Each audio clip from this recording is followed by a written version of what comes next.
Bom, começando agora mais uma aula do nosso curso de Geometria Plana. Nessa aula nós vamos conversar sobre triângulos e eu vou começar com vocês conceituando o que é um triângulo. O triângulo é o seguinte: se eu tenho três pontos num plano, três pontos não colineares. O que são três pontos não colineares? São três pontos que não estão na mesma linha. Vamos supor, eu tenho esse ponto aqui é o segundo ponto e esse aqui é o terceiro ponto.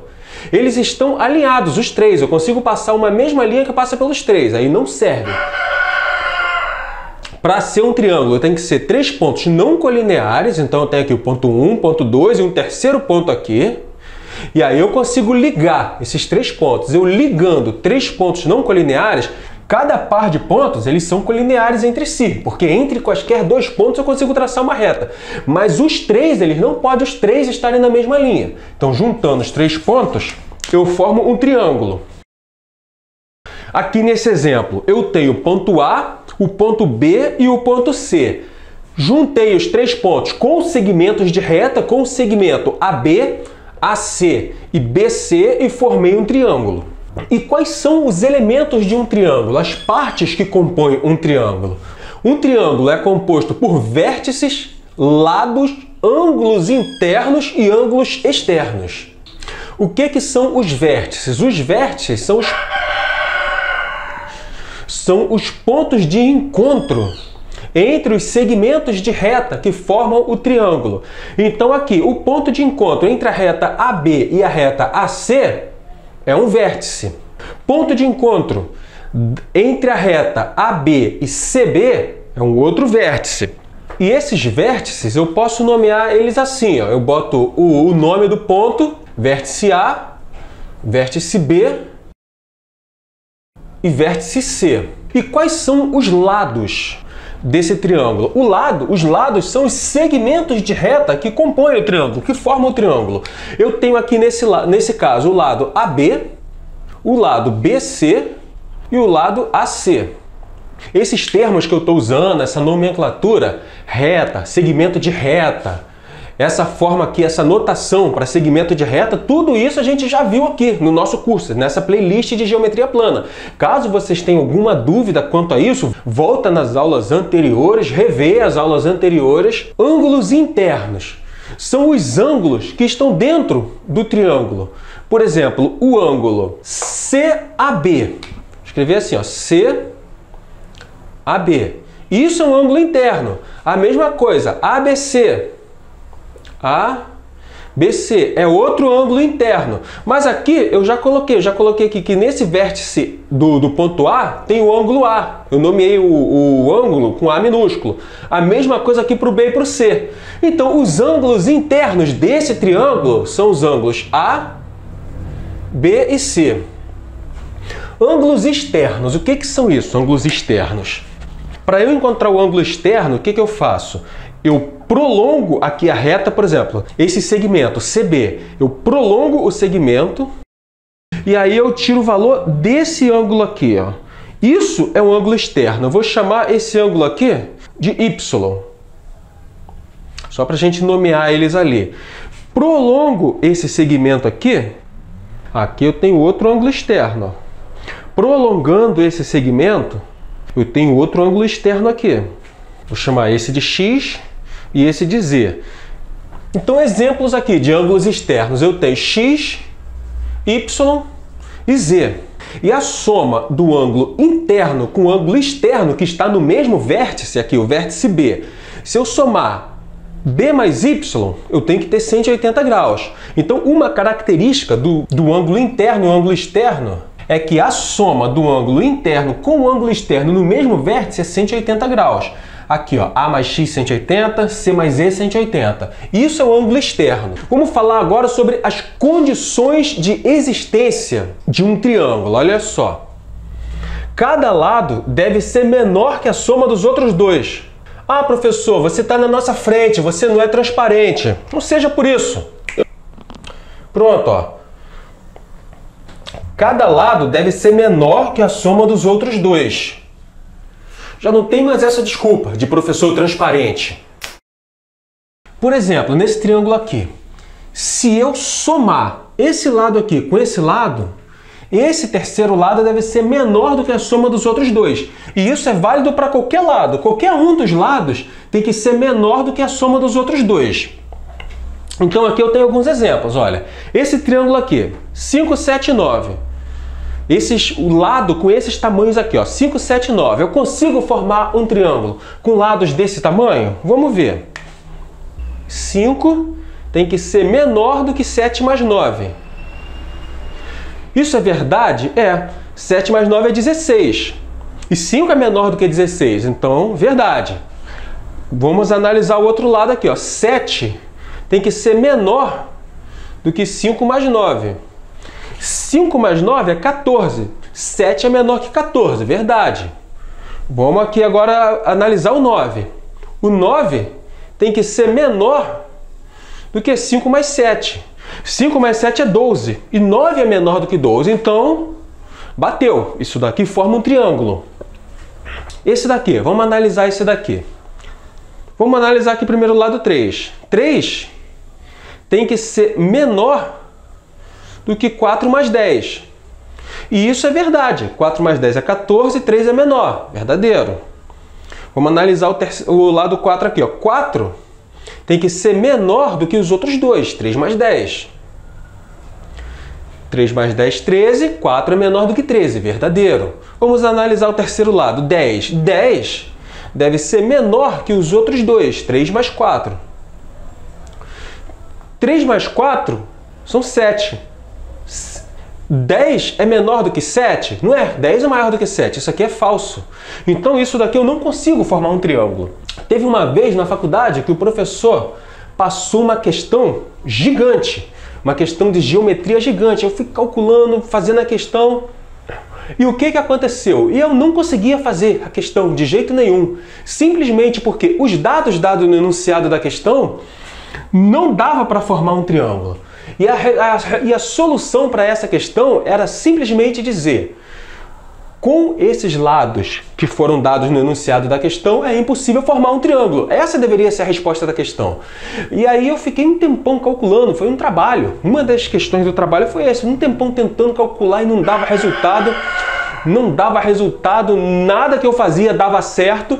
E por quê? Simplesmente porque no enunciado, os lados que estavam sendo dados no enunciado, era impossível formar um triângulo com aqueles lados. Então eu nunca ia achar uma resposta para a questão. Bom, então agora eu vou falar sobre a classificação dos triângulos. Um triângulo ele pode ser classificado quanto aos lados ou quanto aos ângulos. Vamos ver isso, pessoal. Os triângulos podem ser classificados quanto aos lados ou quanto aos ângulos. Quanto aos lados, um triângulo ele pode ser equilátero, isósceles ou escaleno. Em relação aos ângulos, ele pode ser um triângulo retângulo, ocutângulo ou obtusângulo. O que é um triângulo equilátero? Triângulo equilátero é o triângulo que tem os três lados iguais. Esse risquinho aqui, um risquinho em cada lado que tem um risquinho só significa que eles são iguais. Então, como os três lados têm um risquinho, significa que os três lados são iguais na medida deles, eles têm a mesma medida. E, consequentemente, os ângulos deles são iguais também, ele tem os três ângulos iguais. Triângulo isósceles. O triângulo isósceles é um triângulo que possui dois lados iguais, repara que esses dois têm um risquinho, e um lado diferente. Esse lado diferente eu representei aqui com dois risquinhos. Uma característica é que esse lado diferente, a gente chama ele de base. E os ângulos da base, eles são iguais. Então, esse ângulo é igual a esse, os ângulos da base são iguais, e o outro ângulo é diferente. Triângulo escaleno. É o triângulo em que os três lados são diferentes, nenhum é igual ao outro. Repare que está um risquinho aqui, dois risquinhos aqui, três risquinhos aqui, indicando que cada lado é uma medida diferente. Isso foi a classificação quanto ao tamanho dos lados. A gente pode classificar os triângulos também quanto aos ângulos internos desse triângulo. Nesse primeiro caso aqui, se um triângulo ele possui um ângulo reto dentro dele, essas classificações de ângulo a gente viu nas aulas que a gente falou de ângulo, aulas anteriores da playlist.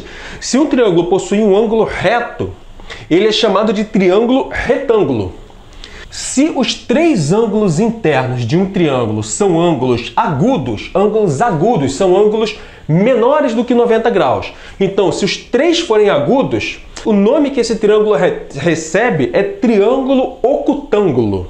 E se no triângulo tiver um ângulo obtuso, o ângulo obtuso é o ângulo maior do que 90 e menor do que 180 graus. Isso a gente viu lá na aula de ângulos. Se tiver um ângulo obtuso, no caso aqui esse é um ângulo obtuso, ele é um ângulo maior do que 90 e menor do que 180. Ele é classificado como triângulo obtusângulo. Agora eu vou falar um pouco sobre o teorema angular de Tales, sobre algumas características dos ângulos internos de um triângulo. Vamos ver aqui algumas características dos ângulos de um triângulo. Vamos começar aqui pelo teorema angular de Tales. O que ele nos diz, esse teorema? Ele nos diz que a soma dos ângulos internos de um triângulo é igual a 180 graus. Nesse caso aqui, os ângulos internos são A, B e C. Então, eu somando A, B mais C, o resultado é 180 graus. Soma dos ângulos externos. Essa característica nos diz que se eu somar os ângulos externos de um triângulo, essa soma é 360 graus. O resultado é 360 graus. Quais são os ângulos externos aqui? Eu coloquei o ângulo externo AB como sendo B', ângulo externo A como A', C'. Então aqui eu tenho que A' mais B' mais C' tem que ser igual a 360 graus. Essa é uma outra característica.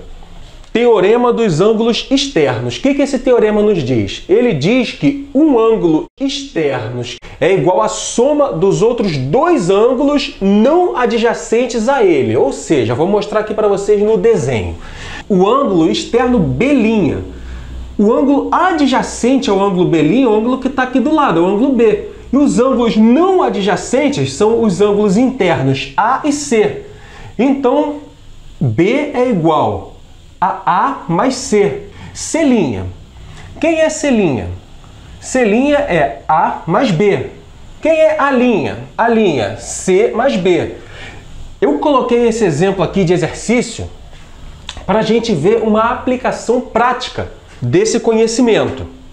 O que esse exercício nos diz? Ele dá pra gente essa figura, aqui com 20 graus, aqui com 60, aqui com 30, e ele pergunta qual é esse ângulo. Existem várias formas da gente fazer esse exercício. Eu vou usar uma forma que a gente vai aplicar esses conhecimentos que a gente viu aqui. O que eu vou fazer? Eu vou prolongar essa reta aqui, esse segmento aqui, eu vou prolongar. Prolongando esse segmento, o que eu tenho? Eu tenho como achar esse ângulo aqui. Por quê? A soma dos ângulos internos é 180 graus. Então, esse ângulo aqui, eu vou chamar de A. Então, eu tenho que A mais 60 mais 20 é igual a 180. Aqui o nosso teorema angular de Tales, soma dos ângulos internos 180 graus. 60 mais 20 é 80. Esse 80 vai passar para cá trocando o sinal, então vai ficar desse lado, 180 menos 80. 180 menos 80 é 100, então A é igual a 100 graus. Então esse ângulo aqui é 100 graus. Se esse ângulo é 100 graus, então esse daqui tem que ser 80 graus. Bom, agora para encontrar x, vamos usar o teorema do ângulo externo.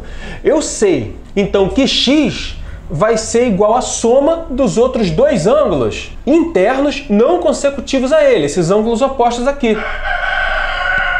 Então, x é 80 mais 30. Quanto que é 80 mais 30? 110. Então, x é igual a 110 graus. Essa é a resolução do nosso exercício. X é igual a 110 graus. Agora vamos conversar um pouco sobre congruência de triângulos.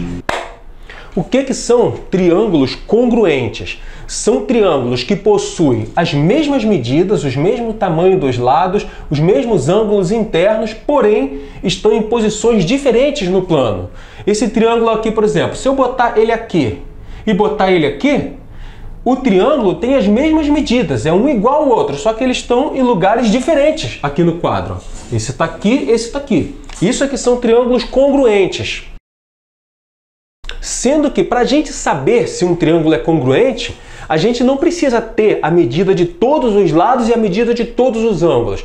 Basta a medida de alguns pontos chaves ali, algumas informações chaves sobre o triângulo, a gente já consegue pescar, já consegue saber se ele é congruente ou não. E que informações chaves são essas? São os casos de congruência. A gente tem 4 casos de congruência. Esse primeiro caso aqui, presta atenção. Lado, lado, lado. O que isso significa? É o caso LLL. Significa que se eu sei o valor dos 3 lados do triângulo, eu não preciso calcular os ângulos internos dele nem nada mais para descobrir que eles são congruentes. Nesse exemplo aqui, esse triângulo tem um lado 3, outro 4 e outro 5. Então, qualquer outro triângulo, em qualquer outra posição no plano que tenha um lado com a medida 3, outro 4, outro 5, eles vão ser congruentes. Outro caso aqui de congruência, olha. Lado, ângulo, lado. Se eu tenho uma sequência de lado, um ângulo e um lado, e eu tenho esses 3 valores, eu sei qual é o valor de um lado, sei o valor do outro lado e o valor do ângulo entre esses lados, eu não preciso saber o valor desses outros ângulos e nem desse terceiro lado. Se eu sei, se eles são iguais, ó, 7, alfa e 4. Aqui 7, alfa e 4, lado, ângulo, lado, são iguais, então esses triângulos eles são congruentes. As outras medidas dele todas vão ser iguais também, dos outros ângulos e o outro lado. Terceiro caso de congruência. Ângulo, lado, ângulo. Então eu tenho um ângulo, um lado e outro ângulo. Nessa sequência, ângulo, lado, ângulo. Se eu tenho um outro triângulo com essas mesmas características, aqui ângulo alfa, lado 3, ângulo beta.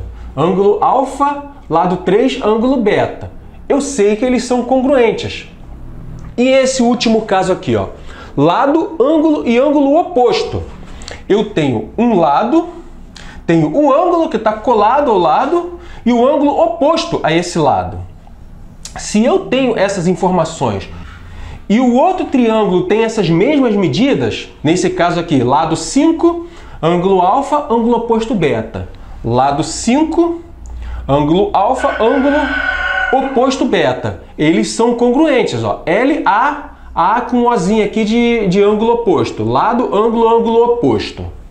Bom, eu espero que vocês tenham entendido, que essas aulas estejam sendo úteis para vocês, que estejam dando resultado. Qualquer dúvida que vocês tiverem, vocês podem perguntar aí nos comentários, dicas e sugestões para melhorar aqui o canal. Coloca nos comentários também. E se inscreve no canal para dar uma força, para continuar o nosso trabalho, continuar o canal crescendo. E muito obrigado por ter assistido esse vídeo. Valeu, gente! Caso vocês tenham alguma dúvida quanto a isso, volta nas aulas... Porra, que galo chato, cara!